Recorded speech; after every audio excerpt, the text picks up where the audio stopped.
Tuhan malam hari ini saya berikan judul ketakutan yang kudus. Nah, saudara-saudara, saya perlu kasih pengantar dulu untuk kita bisa memahami apa yang akan disampaikan pada malam hari ini. Jadi saudara-saudara, ketakutan yang kudus, tentunya ketakutan kata dasarnya takut. Nah, takut ini saudara-saudara kan ada macam-macam. Ada takut yang wajar, manusiawi. Takut yang wajar, takut manusiawi itu contoh misalnya ada singa atau ada buaya. Nah, orang kalau lihat singa, binatang liar ini atau buaya, nah dia berusaha untuk menghindar. Jangan sampai diterkam singa atau digigit buaya.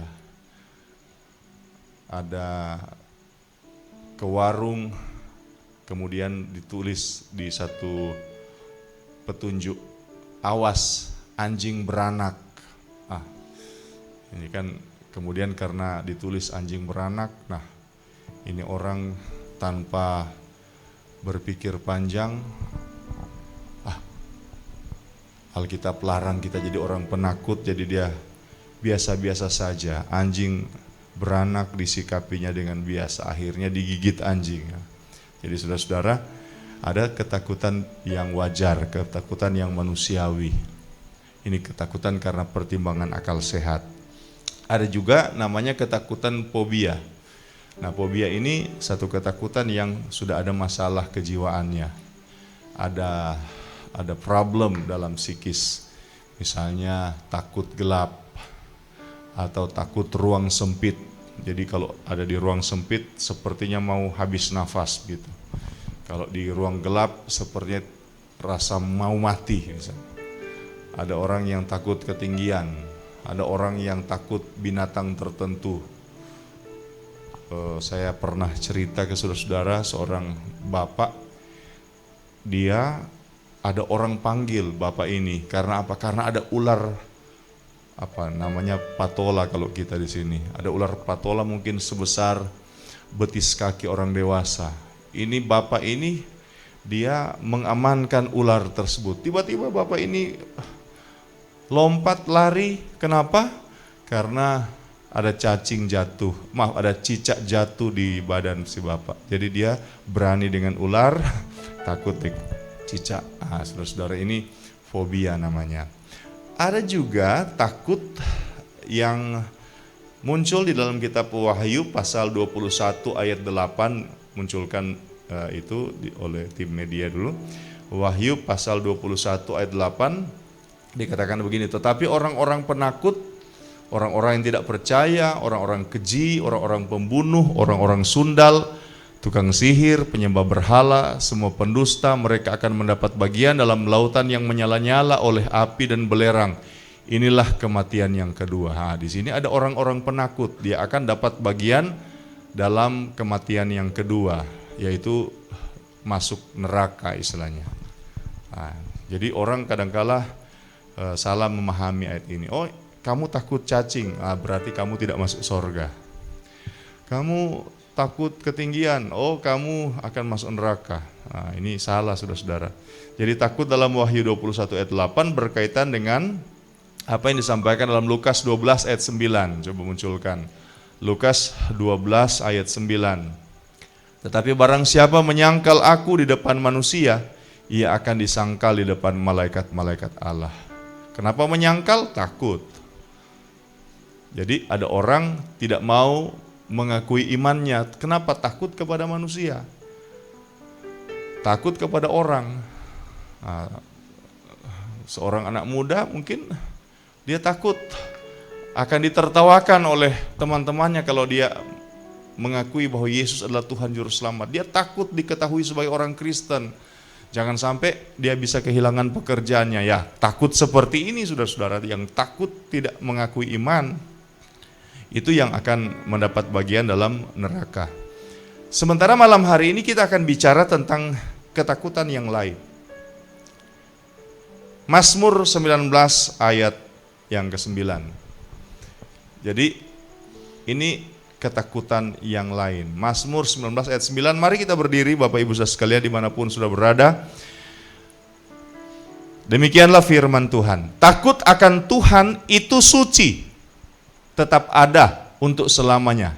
Hukum-hukum Tuhan itu benar, adil semuanya. Puji Tuhan, disilahkan duduk. Jadi kita sementara membicarakan jenis ketakutan ini. Takut akan Tuhan itu suci.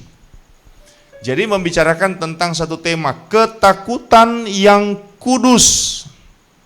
Nah, saudara-saudara, ketakutan yang kudus ini adalah ketakutan yang dirindukan Tuhan, dimiliki oleh setiap orang percaya. Ketakutan kudus ini adalah ketakutan yang wajib ada pada setiap anak-anak Tuhan, wajib ada, tidak boleh tidak ada, harus ada. Nah, saudara-saudara, apa itu ketakutan yang kudus ini? Saya ingin mengajak kita untuk melihat 3 kisah, 3 bagian Alkitab yang mengajarkan kepada kita tentang ketakutan yang kudus. Kita mulai dari kitab Yesaya pasal 6 ayat 1-5.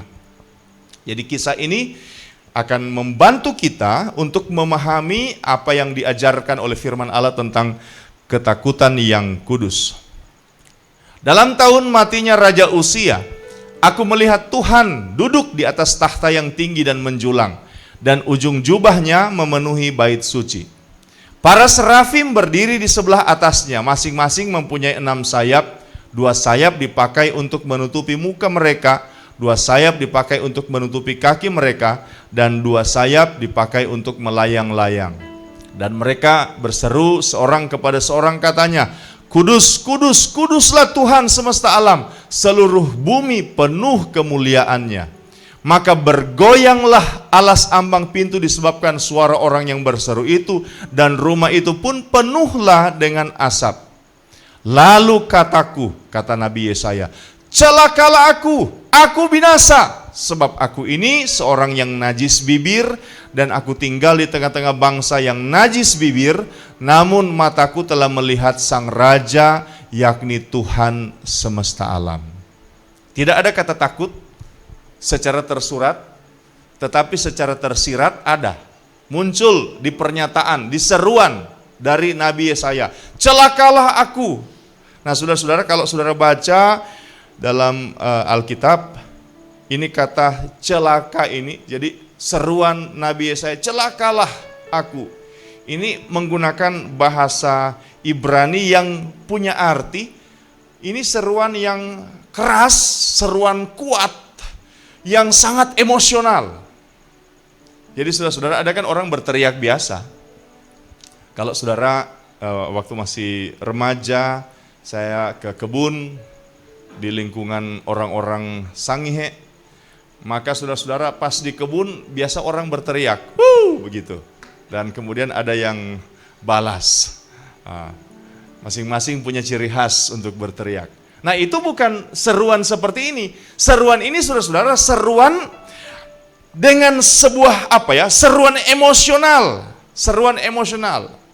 Seruan emosional karena ada sebuah ada sebuah situasi secara emosional yang sedih, yang sangat takut. Celaka aku. Ini bukan hanya sekedar drama, bukan. Ini merupakan satu penyataan emosional, penyataan jiwa dari Nabi Yesaya. Celakalah aku binasa. Ini seruan ketakutan, saudara-saudara. Nah, sekarang kenapa Nabi Yesaya mengalami seruan ketakutan atau dia menyerukan seperti ini? Rupa-rupanya dia mendapatkan satu penglihatan. Apa penglihatan? Dalam ayat yang 1 dikatakan, dalam tahun matinya Raja Uzia, Nabi Yesaya ini melihat kemuliaan Tuhan. Nabi Yesaya melihat kemuliaan Tuhan.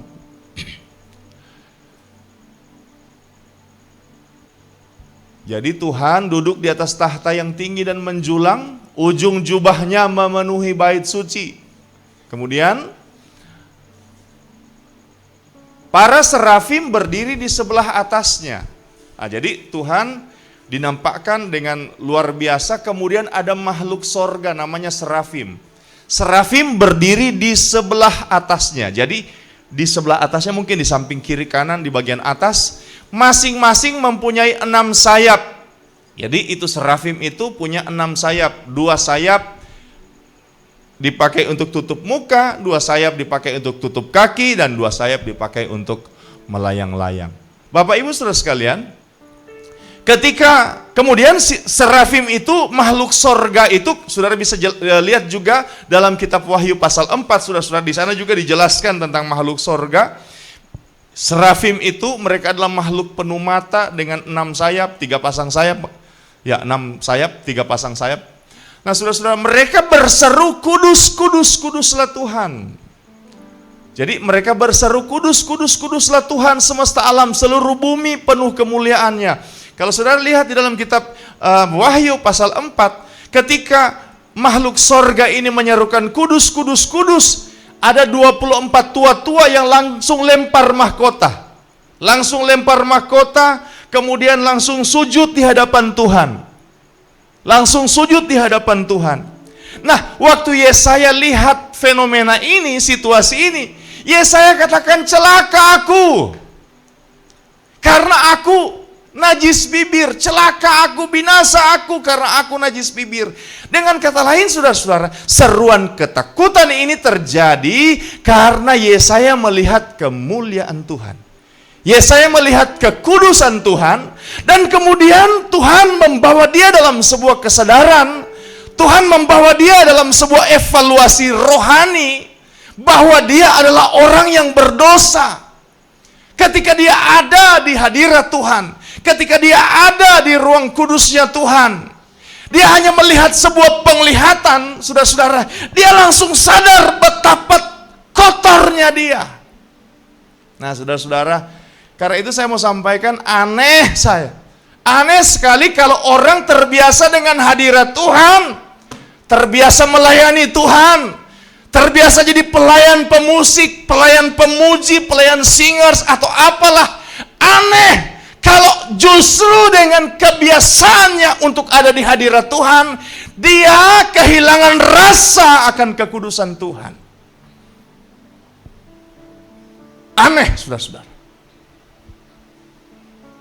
Aneh sekali. Ada yang salah dengan situasi ini. Kalau ada orang yang terbiasa di sini, pemain musik, singer, worship leader, pengkhotbah, terbiasa dengan hadirat Tuhan, tetapi dia kehilangan rasa tentang kekudusan. Aneh. Ada yang salah dengan dirimu, atau mungkin ada yang salah dengan mimbar-mimbar gereja Tuhan di akhir zaman ini, sehingga orang kehilangan kepekaan terhadap kekudusan Tuhan. Haleluya. Haleluya. Mimbar gereja bukan hanya dipakai jadi ajang stand up komedi. Mimbar gereja bukan dipakai hanya untuk sekedar menyampaikan teori-teori tentang perkembangan moral. Tetapi mimbar gereja adalah sebagai tempat untuk menyampaikan kepada jemaat betapa kudusnya Tuhan. Haleluya. Bapak Ibu saudara sekalian, saya lihat sini, ini serafim. Mereka punya 3 pasang sayap. Pikir-pikir sayap gunanya apa? Burung punya sayap, gunanya apa? Terbang. Iya kan? Jadi, misalnya burung, dia punya sayap. Nah, karena dia punya sayap, dia punya potensi untuk terbang. Serafim ini punya 3 pasang sayap. Dari 3 pasang sayap ini, saudara-saudara, 1 pasang dipakai untuk melayang-layang. Bisa kita gunakan terbang, ya itu ya, melayang-layang. 2 pasang dipakai untuk apa? Untuk tutup muka, untuk tutup kaki. Kalau saudara baca kitab Yeskiel, saudara baca kitab Wahyu, ini muka dari para serafim ini bukan muka yang tidak baik, tidak bagus. Muka yang penuh kemuliaan. Kaki mereka penuh kemuliaan. Tapi mengapa mereka tutup muka? Mengapa mereka tutup kaki? Itu sebagai simbol, sebagai satu ekspresi tindakan untuk menghormati kekudusan Tuhan. Potensi yang mereka miliki, yang Tuhan berikan kepada para serafim, tidak digunakan untuk memuliakan diri mereka sendiri. Tetapi justru potensi yang Tuhan berikan kepada para serafim ini, dari 3 pasang sayap, hanya 1 pasang yang mereka pakai untuk melaksanakan apa yang mereka kerjakan. 2 pasang dipakai untuk memuliakan Allah. Betapa ini sudah menjadi sesuatu yang bertolak belakang. Seperti terbalik saudara-saudara di akhir zaman ini. Kita harus sadar, kita harus introspeksi, evaluasi diri kita anak-anak Tuhan, hamba-hamba Tuhan, gereja Tuhan. Sebab ada banyak kali dalam situasi di akhir zaman ini, potensi yang Tuhan berikan kepada anak Tuhan, kepada gereja Tuhan, bukan untuk memuliakan Tuhan lagi, tetapi untuk memuliakan diri kita. Potensi itu para serafim gunakan. Dari 3 pasang, 2 pasang digunakan untuk menyatakan pengagungan, penghormatan kepada Tuhan. 1 pasang yang dipakai untuk pelayanan, sementara 2 pasang untuk penghormatan. Para singers, para pemuji, suaramu yang indah, suaramu yang merdu, sebenarnya 1/3 saja yang dipakai untuk pelayanan.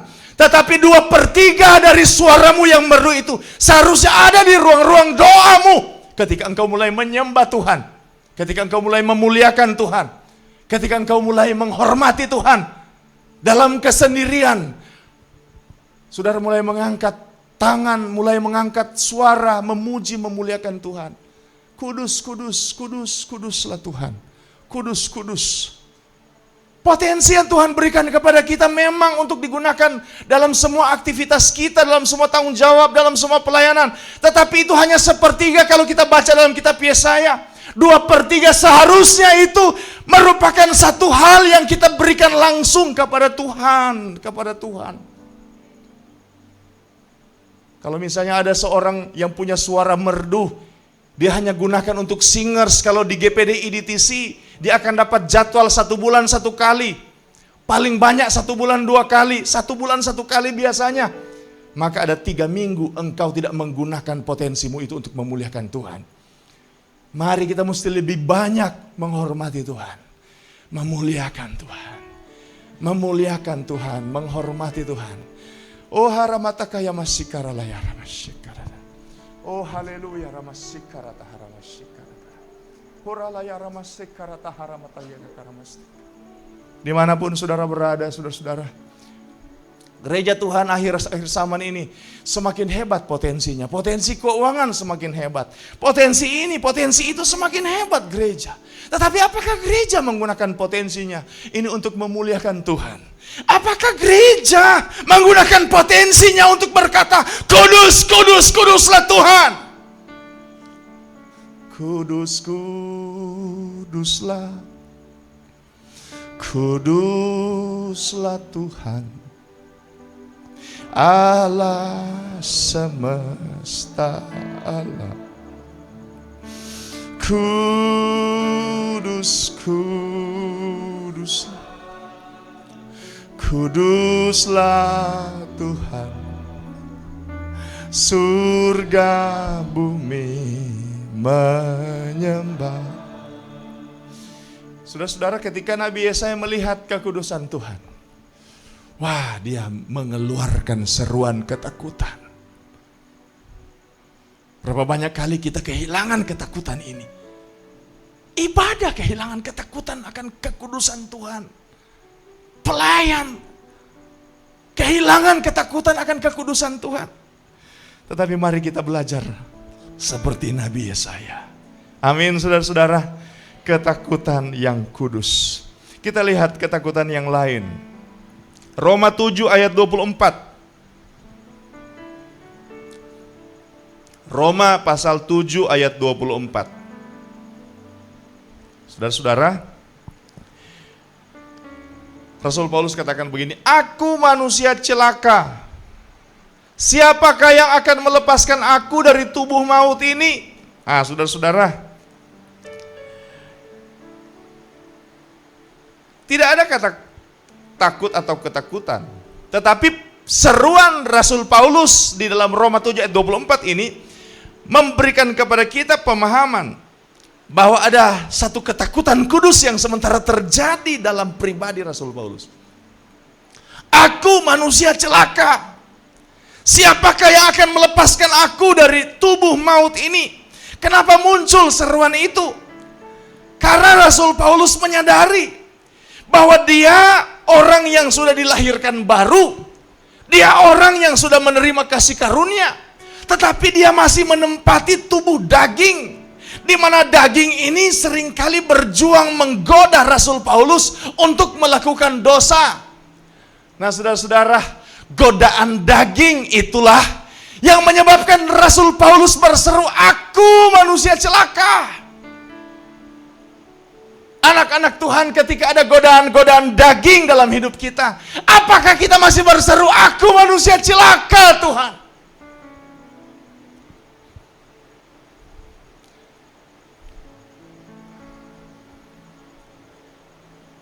Apakah masih ada rintihan jeritan kudus di hadapan Tuhan karena godaan daging? Kita jalan ke mall, saya seorang pria, pendeta tetapi pria.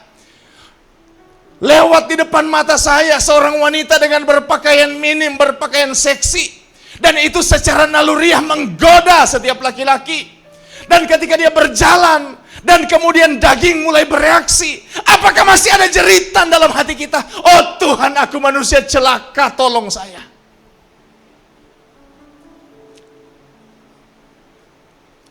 Ora masikara laya masuk. Ora matatakara masikara. Ora shinaya masikara.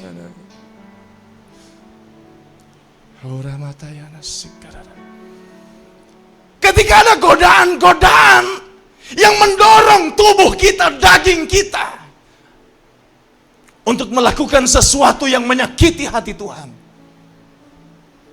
apakah masih ada seruan, "Tuhan,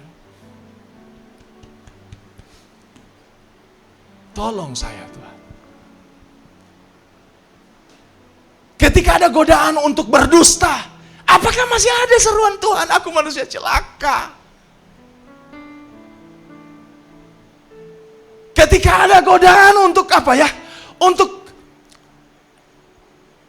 mengucapkan kata-kata yang tidak baik, apakah masih ada seruan itu? Ataukah tidak ada seruan itu lagi?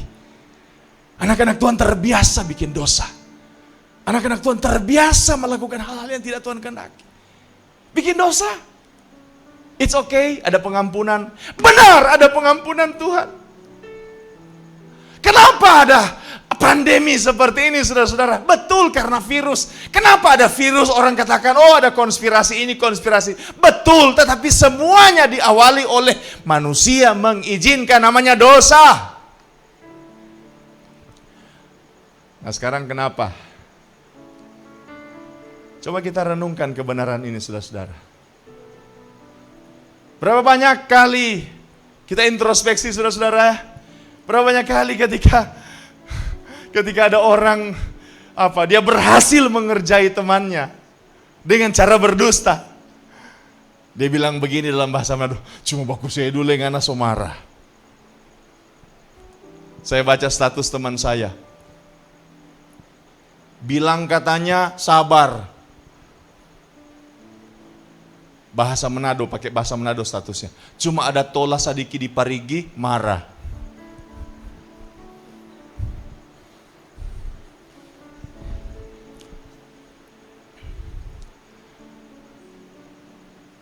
Berapa banyak kali kita menganggap remeh dosa. Berdusta, biasa.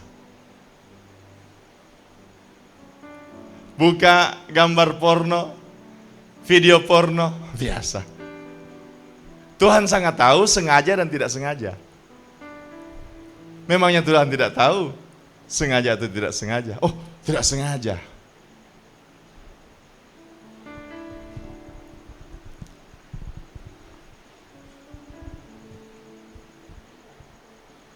Sekarang rame misalnya tentang masalah persepuluhan.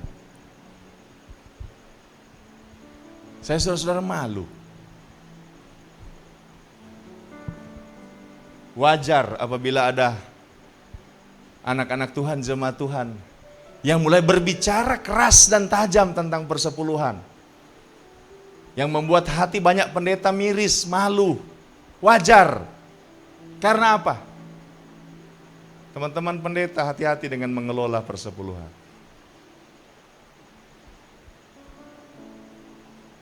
Tetapi saya mau sampaikan kepada anak-anak Tuhan, jangan karena kesalahan pendetamu engkau menjadi berdosa.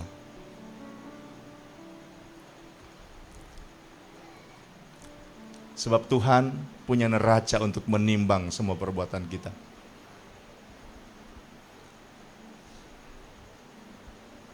Tuhan punya neraca, Tuhan punya timbangan untuk menimbang bagaimana perbuatan kita di hadapannya. Kembali pada apa yang disampaikan Rasul Paulus. Aku manusia cilaka, siapa yang akan melepaskan aku dari tubuh maut ini? Artinya Rasul Paulus ketika dia merasakan ada godaan dosa, godaan mungkin untuk berdusta, godaan mungkin untuk menipu, godaan untuk melakukan hal yang tidak baik, godaan-godaan seksualitas yang tidak sehat, godaan-godaan itu saudara-saudara. Rasul Paulus berseru, Tuhan aku manusia celaka.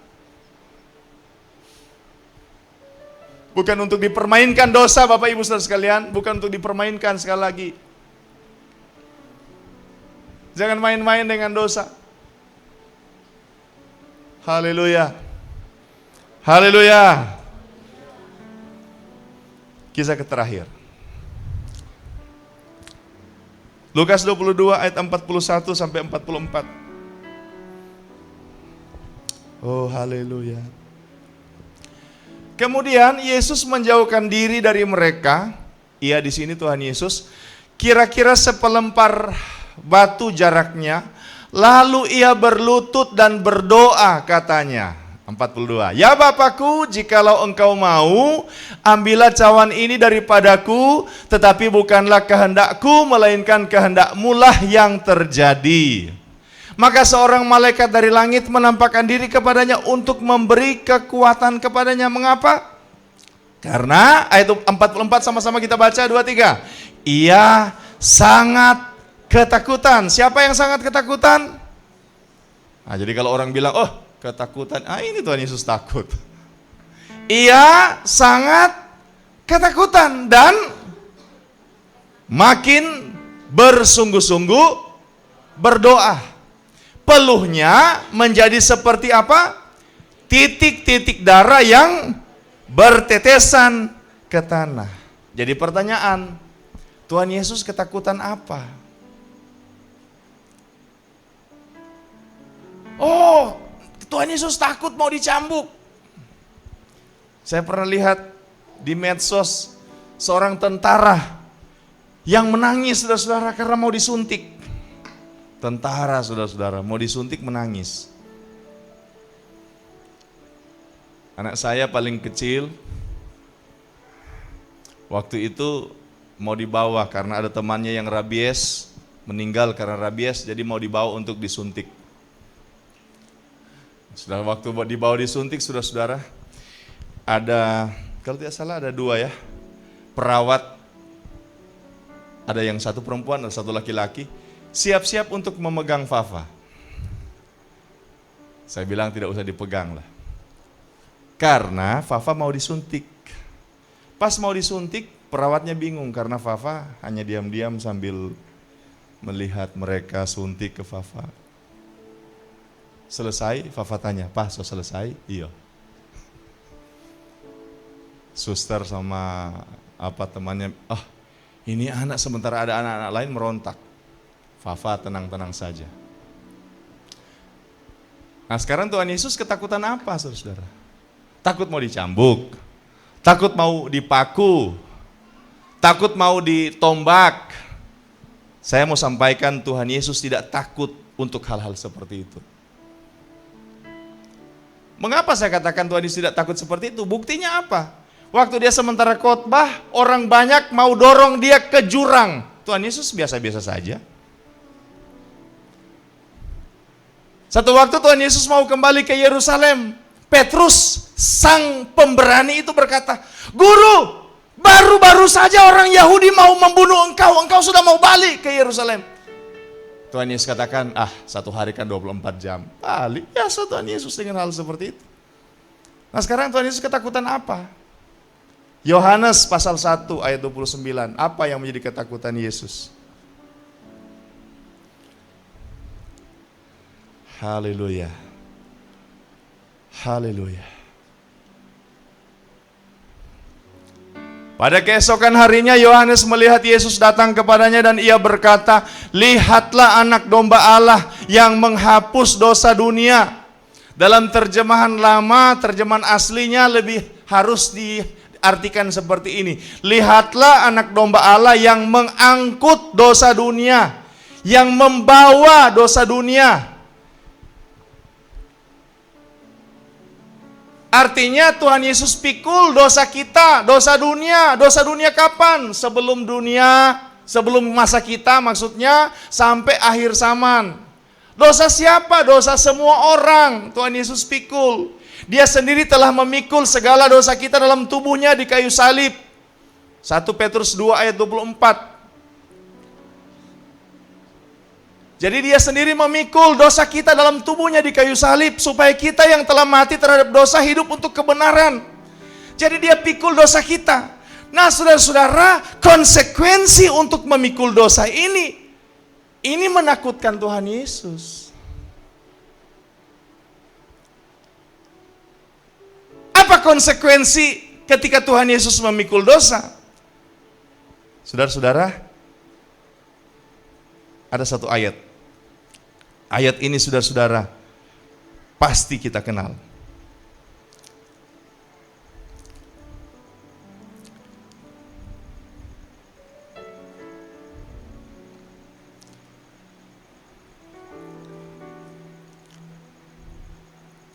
Ketika Tuhan Yesus di atas kayu salib,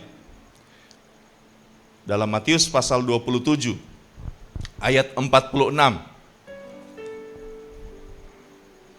Matius 27 ayat 46. Kita baca sama-sama saudara-saudara. 2, 3. Kira-kira jam 3 berserulah Yesus dengan suara nyaring, "Eli, Eli, lama sabachthani." Artinya, "Allahku, Allahku, mengapa engkau meninggalkan aku?" Saudara-saudara tahu enggak? Ketika Tuhan Yesus pikul dosa, maka yang terjadi adalah, sudah perhatikan baik. Ketika Yesus pikul dosa, maka Tuhan Yesus mengalami pengalaman ini. Tuhan Yesus katakan, "Allah, Allahku, mengapa engkau tinggalkan aku? Bapa, Bapa, mengapa engkau tinggalkan aku?" Tuhan Yesus itu Allah anak, dalam trinitas dengan Bapa di sorga. Allah anak dengan trinitas Bapa. Jadi Bapa, Anak, Roh. Haleluya. Saya mau tanya, Tuhan Yesus dalam kedudukannya sebagai anak Allah dekat tidak dengan Bapa? Dekat sekali ya. Dekat sekali. Yesus sebagai Allah anak, Bapa, Roh, sangat dekat. Trinitas, Tritunggal Allah.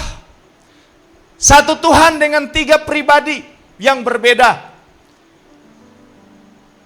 Bapa, Anak, dan Roh.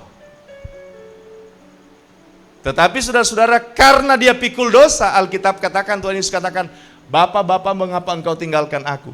Saya mau sampaikan aplikasinya. Pendeta, pelayan, dari kecil sudah melayani, dari kecil sudah tinggal di pastori, memang sudah lama di dalam Tuhan. Dengar baik, dosa bisa menjauhkan kita dari Tuhan. Sedangkan Tuhan Yesus sendiri, salah satu oknum Tritunggal, ketika dia angkut dosa, dia katakan, "Bapa, Bapa, mengapa engkau tinggalkan aku?" Kalau ada anak-anak Tuhan merasa diri sudah banyak melayani, sudah banyak berkorban. "Oh, papa saya pendeta. Opa saya pendeta. Gereja ini tanahnya saya sumbang, keluarga saya yang sumbang. Semua peralatan di gereja ini saya yang kasih. Oh, luar biasa pelayanan." Dengar baik, dosa bisa membuat engkau terputus hubunganmu dengan Tuhan. Meskipun siapapun engkau, hati-hati dengan dosa. Hati-hati dengan dosa. Apalagi masih pendeta-pendeta seperti saya. Masih pendeta-pendeta dengan usia seperti ini. Pelayan-pelayan yang baru belajar melayani. Sedangkan Tuhan Yesus anak Allah, ketika dia pikul dosa, dia katakan, Allahku, Allahku, mengapa engkau tinggalkan aku?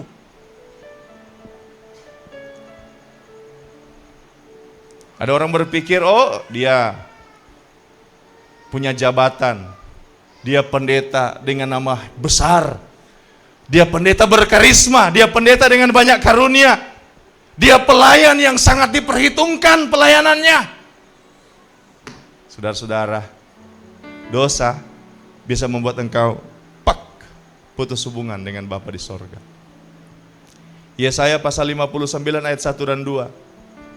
Sesungguhnya tangan Tuhan tidak kurang panjang, telinganya tidak kurang tajam untuk mendengar, tetapi yang menjadi pemisah antara kamu dan Allahmu ialah segala kejahatanmu, dan yang membuat dia menyembunyikan diri terhadap kamu sehingga ia tidak mendengar ialah segala dosamu.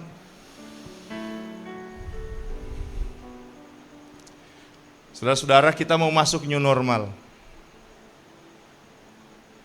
Minggu depan saya mau bicara tentang new era, era baru.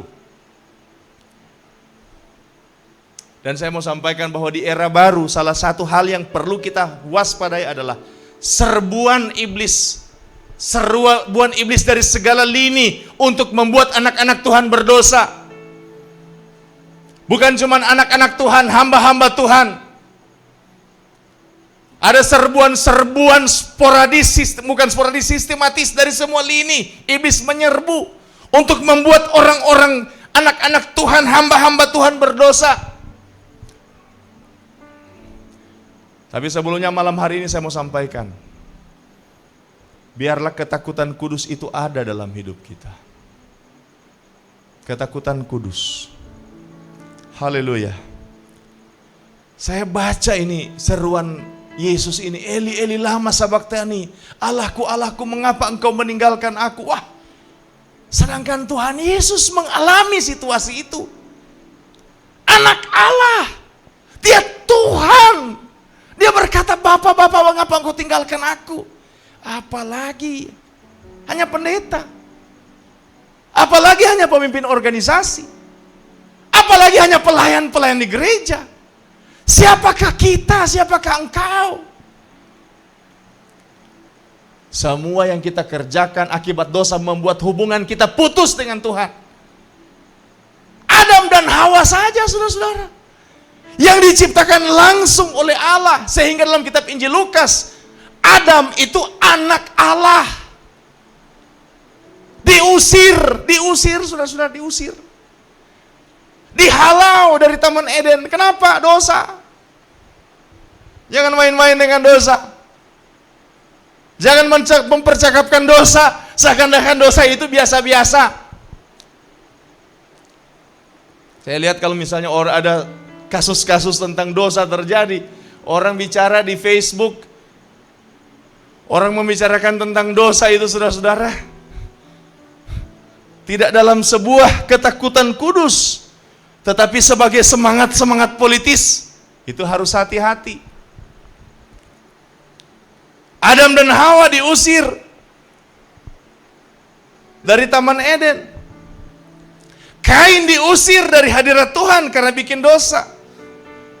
Dua anak Harun yang adalah imam-imam Tuhan, Nadab dan Abihu, mati karena apa? Karena tidak hormati kekudusan Tuhan.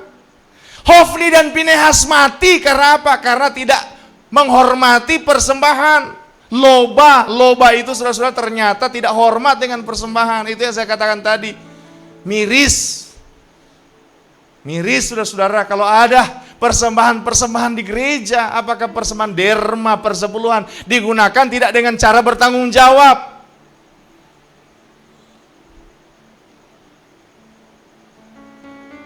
Haleluya, puji Tuhan.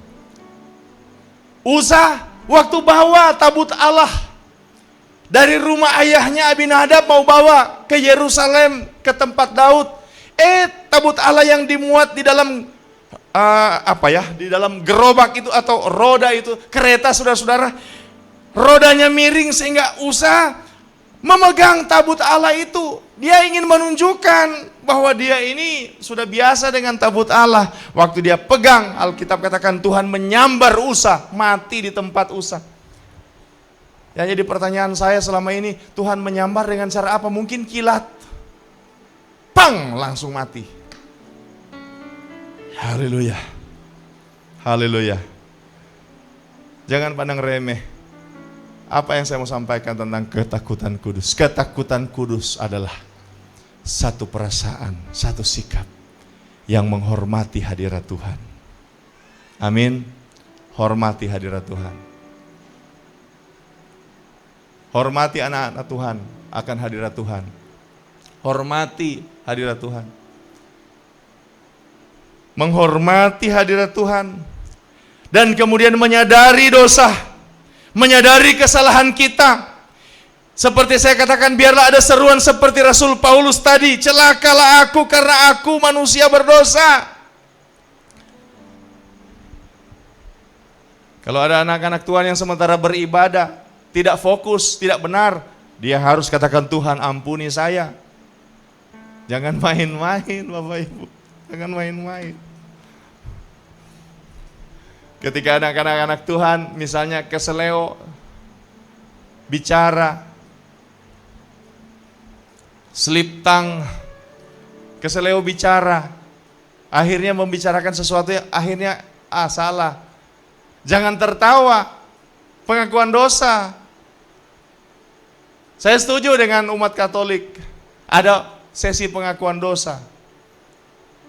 Tetapi saya mau sampaikan bahwa pengakuan dosa bukan hanya sekedar formalitas, tapi pengakuan dosa harus dari hati, seperti Rasul Paulus, aku manusia celaka.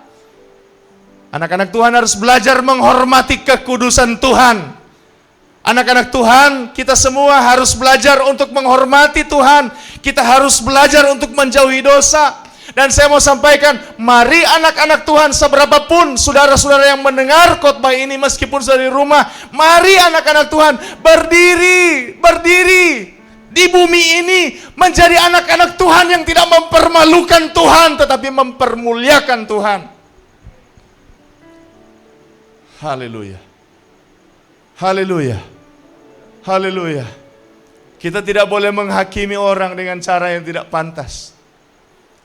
Kita doakan orang-orang, kalau kita misalnya lihat ada orang bersalah, kita doakan. Alkitab katakan kalau kita misalnya bicara-bicara yang berlebihan tentang orang itu, hati-hati jangan sampai Tuhan anggap itu tidak baik dan akhirnya Tuhan marah ke kita. Ada ayatnya.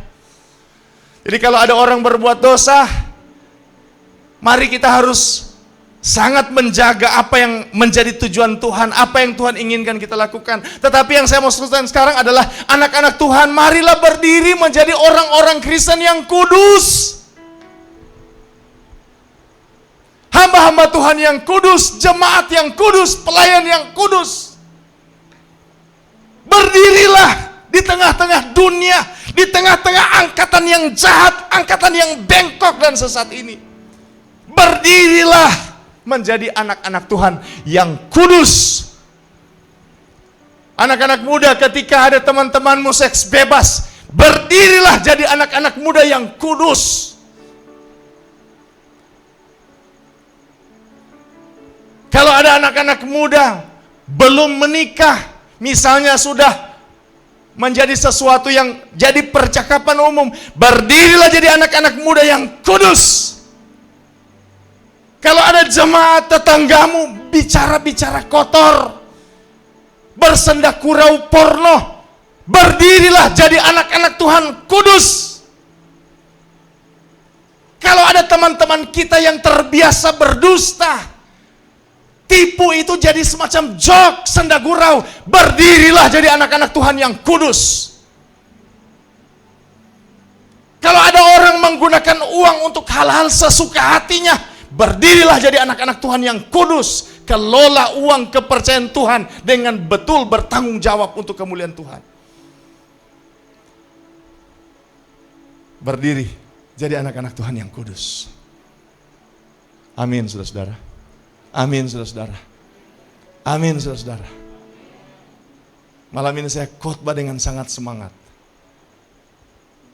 Bukan karena saya lebih dari saudara, tapi ada satu ketakutan kudus dalam hati saya. Pas pulang dari ibadah pertama, ketika pulang, Saya ambil gitar kemudian bernyanyi.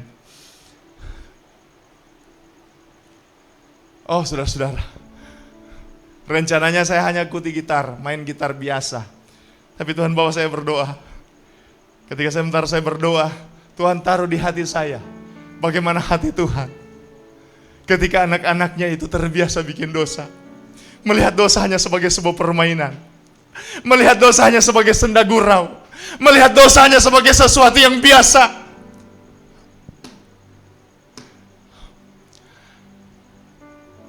Mari anak-anak Tuhan, berdirilah jadi anak-anak Tuhan yang kudus.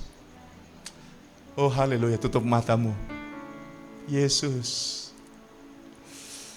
Haleluya. Yesus.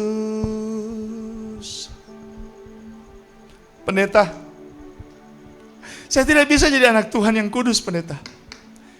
Saya ini ada dalam sebuah pekerjaan yang membuat saya harus main licik, pendeta. Itulah Roh Kudus yang akan menolong kita. Tetapi malam hari ini ambil sikap dulu, ambil komitmenmu. Tuhan, saya mau jadi anak Tuhan yang kudus. Berikanlah aku ketakutan kudus itu, Bapa. Biarlah ketakutan kudus itu menguasai hidupku. Sebelum kita memahami ajaran tentang kemuliaan kasih karunia, kita perlu dasarkan dengan sebuah pemahaman yang benar tentang kemuliaan dan kekudusan Tuhan.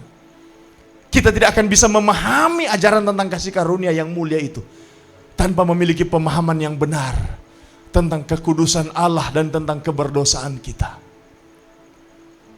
Haleluya. Haleluya, puji Tuhan. Haleluya. Oh, haleluya, puji Tuhan. Ku kan berdiri di tengah badai dengan kekuatan yang Kau berikan. Sampai kapanpun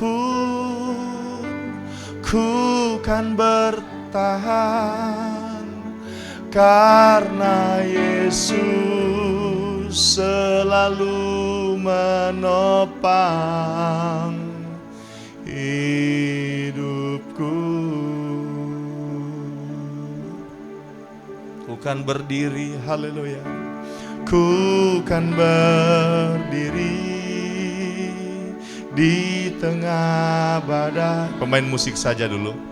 Dengan kekuatan yang Kau berikan, sampai kapanpun ku kan bertahan, karena Yesus selalu menopang. Ku kan bertahan dalam tekanan dengan kekuatan yang Kau berikan, sampai kapanpun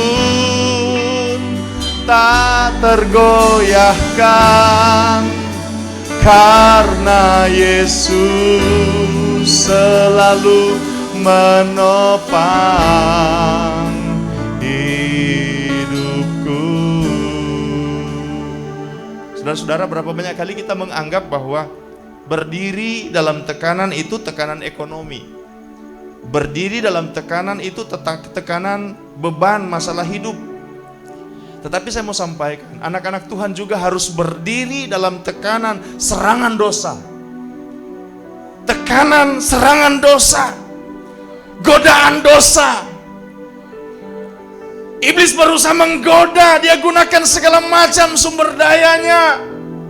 Ada roh jahat, ada Babel, keinginan-keinginan duniawi, dia bangkitkan kedagingan kita. Tetapi mari ambil sikap, ku mau berdiri di tengah tekanan dengan kekuatan yang Tuhan berikan.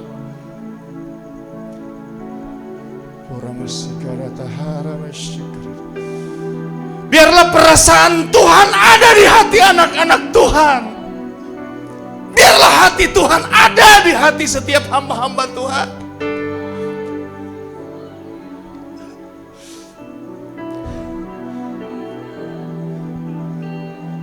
Di atas salib Tuhan Yesus berkata, Eli Eli lama sabachthani. Demi untuk menanggung dosa, dia harus mengalami Eli Eli lama sabachthani. Kenapa anak-anak Tuhan dengan mudah bikin dosa? Saya bukan orang yang sempurna, tetapi saya ingin mengajak kita semua punya kerinduan kudus, punya hasrat kudus, punya rasa takut kudus. Tuhan tolong, Tuhan tolong. Ku kan berdiri di tengah. Kalau engkau melayani Tuhan tetapi tidak punya rasa ini,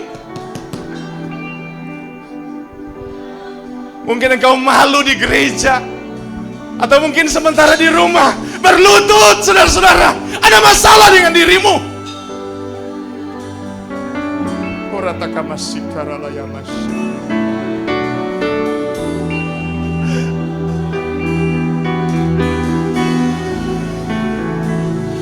Ku kan bertahan dalam tekanan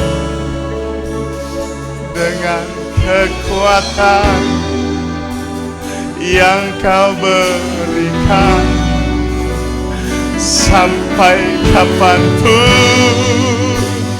tak tergoyahkan, karena Yesus selalu menopang diriku.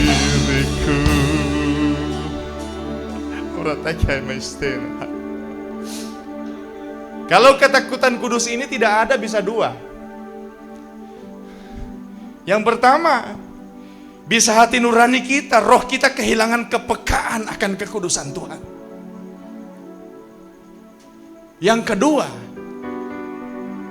ada kemungkinan besar gereja Tuhan kehilangan ruang Maha Kudus.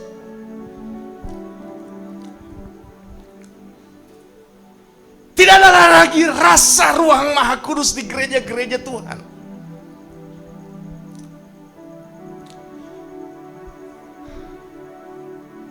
Hanya dua hal itu. Kalau gereja kehilangan ruang Maha Kudus, maka saya ingin mengajak semua yang mendengar apa yang saya sampaikan. Saya hamba-hamba Tuhan, mari kita berlutut di hadapan Tuhan. Oh, ratakama sikarata. Pulihkan, pulihkan. Pulihkan tanah ini Tuhan. Pulihkan tempat ini Tuhan.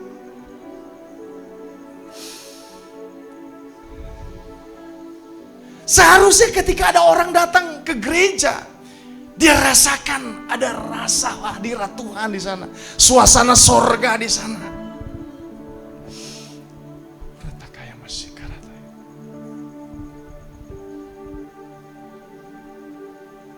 Saudara-saudara, bagaimana kondisi gereja kita?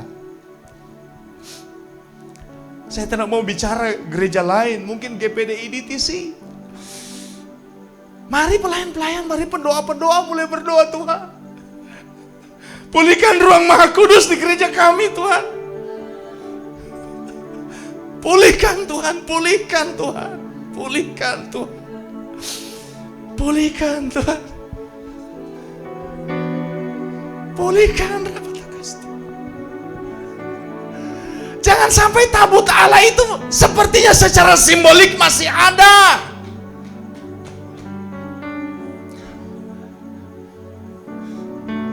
Tetapi tidak ada ruang Maha Kudus lagi di sana. Tuhan tidak pernah turun di sana. Yang ada hanyalah simbol-simbol keagamaan.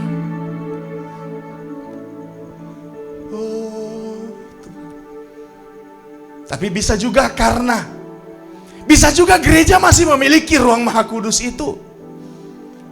Tetapi orang yang masuk di gereja itu, kepekaannya akan kekudusan Tuhan mulai hilang.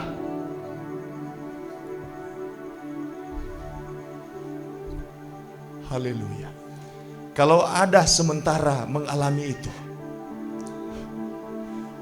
engkau harus berkata seperti Daud, jangan ambil rohmu dari dalamku Tuhan. Jangan ambil rohmu dari dalamku Tuhan. Saul sudah kehilangan roh Allah, tetapi dia tidak menyadarinya. Dia membiarkan situasi itu berkelanjutan. Dia masih tetap jadi raja. Dia biarkan situasi itu terjadi. Tetapi Daud, ketika dia berbuat dosa, ada teguran firman, dia langsung angkat tangan. Jangan ambil rohmu dari dalamku Tuhan. Jangan ambil rohmu. Jangan ambil rohmu. Jangan ambil rohmu Tuhan. Jangan ambil rohmu Tuhan. Jangan ambil rohmu Tuhan. Oh Tuhan, Tuhan. Waspadai dengan semua kamuflase pelayanan. Waspadai dengan semua kamuflase kekristenan palsu. Semua ritual-ritual agama palsu. Kesalehan-kesalehan palsu. Engkau sepertinya masih kelihatan saleh. Engkau masih sepertinya kelihatan melayani. Tetapi semuanya itu palsu, palsu, palsu. Sebab jauh di dalam batinmu engkau kehilangan kepekaan akan kekudusan itu.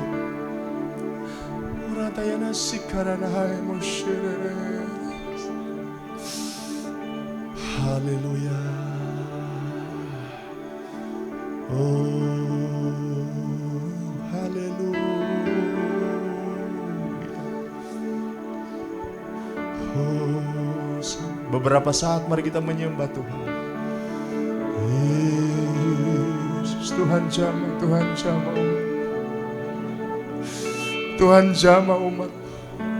Tidak ada jarak dengan hadirat Tuhan. Dimanapun umat Tuhan berada, Tuhan jamah. Haleluya, haleluya, haleluya, haleluya. Jamah para pemain musik. Tidak ada sandiwara di hadapan hadirat Tuhan. Jamah jemaat Tuhan yang ada di tempat ini Tuhan. Jamah umat Tuhan yang ada di rumah masing-masing. Oh haleluya, haleluya. Terima kasih. Terima kasih Tuhan.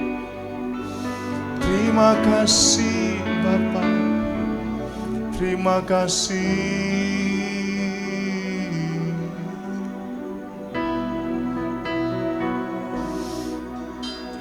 Haleluya. Yesus jamah segenap hidupku. Amin. Mari kita berdiri Bapak Ibu dan beri damai di hatiku.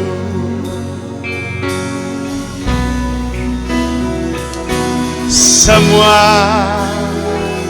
berubah dan aku tahu Yesus jamah. Amin. Ku jadi baru. Mari bersama singers. Yesus jamah. Oh Yesus jamah segenap hidupku. Oh dan beri damai di hatiku. Semua berubah dan aku tahu Yesus jamah. Ku jadi baru. Yesus jamah. Haleluya. Yesus jamah segenap hidupku. Dan beri damai di hati.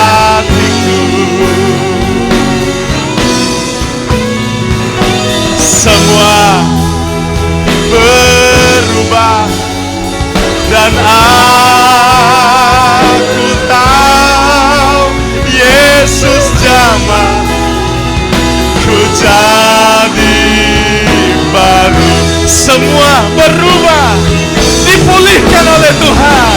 Semua berubah dan aku tahu Yesus jamah ku jadi baru.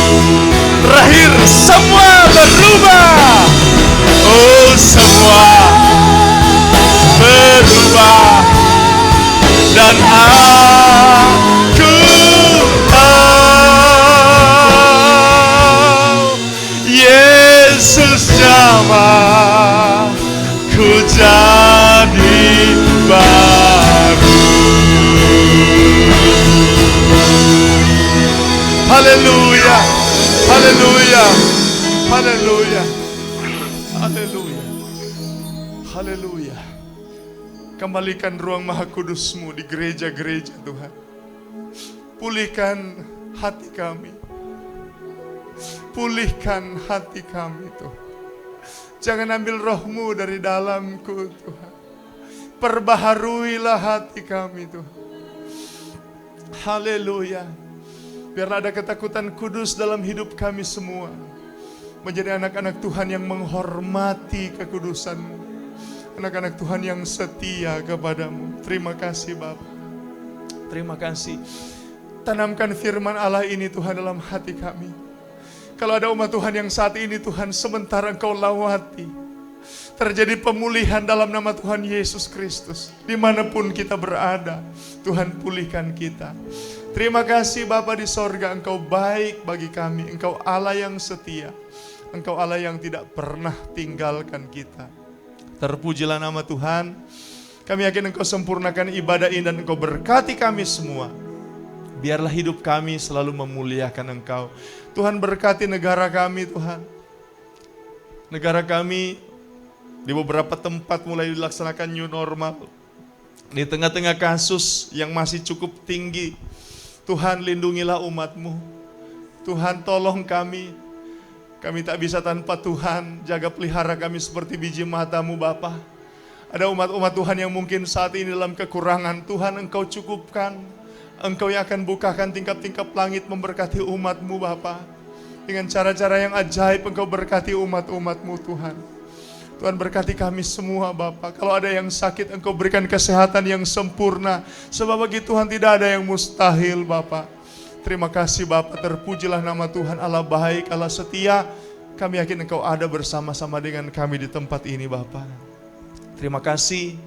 Terima kasih Bapa. Umat Tuhan yang ada di gereja akan kembali ke tempat masing-masing. Jaga pelihara kami seperti biji mata-Mu. Kami bersyukur kepadamu Bapa. Dan kami akhiri ibadah ini dalam nama Tuhan Yesus Kristus. Kiranya kasih karunia dari Allah Bapa yang telah dinyatakan dalam Yesus Kristus Tuhan dan Juru Selamat kita akan terus diteguhkan lewat kehadiran Roh Kudus dalam kehidupan kita. Dia menguatkan, menghibur, memberi damai, memberi hikmat, memberikan karunia-karunia jasmani maupun rohani, menjadikan kita umat pemenang yang terus alami janji Tuhan, jadi berkat bagi banyak orang supaya Tuhan kita dimuliakan melalui kehidupan kita. Terimalah berkat-berkat ini di dalam nama Tuhan Yesus Kristus. Haleluya. Sama-sama dengan iman kita katakan amin.